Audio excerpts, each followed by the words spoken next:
नमस्कार मंडळी, आज आपण पातोळ्या बनवणार आहोत. त्यासाठी सर्वप्रथम एक छोटा चमचा तूप कढईत घातलं, मग गूळ घातलं आणि हे आपल्याला वितळून घ्यायचं आहे. नंतर त्यात एक चमचा वेलची पूड घालून गूळ ढवळत राहिले, जेणेकरून ते कढईला चिकटणार नाही. त्यानंतर त्यात खोबरं घालून ढवळत राहिले आणि हे झालं पातोळ्यांचं सारण तयार. आता एका पातेल्यात 3 वाटी पाणी घेऊन ते उकळत ठेवलं आणि त्यात चवीपुरतं मीठ घातलं. त्याच पाण्यात 1 चमचा तेल टाकून ढवळलं आणि उकळी आल्यावर त्यात 2 वाटी पीठ हळूहळू ढवळत राहिले आणि मग हे पीठ थंड झाल्यावर चांगलं मळून घेतलं. आता मी हळदीची पानं स्वच्छ धुवून घेतली आणि मळून ठेवलेल्या तांदळाच्या पिठाचे छोटे लांबट गोळे केले. ते गोळे हळदीच्या पानावर पसरवून घेतले.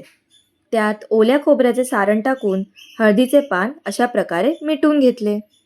अशा सर्व पातोळ्या तयार करून झाल्यावर एका पातेल्यात पाणी उकळत ठेवले व एका चाळणीवर सर्व पातोळ्या व्यवस्थित ठेवल्या.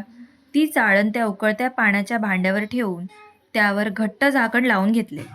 घट्ट झाकण लावल्यामुळे वाफ बाहेर निघून जाणार नाही. साधारण 15 ते 20 मिनटं लागतात पातोळ्या शिजायला आणि अशा प्रकारे आपल्या पातोळ्या 20 मिनिटात तयार झाल्यात. कसं लागते? मस्त लागतंय. तुम्हाला आमची रेसिपी नक्कीच आवडली असेल तर लाईक, शेअर आणि सबस्क्राईब करा.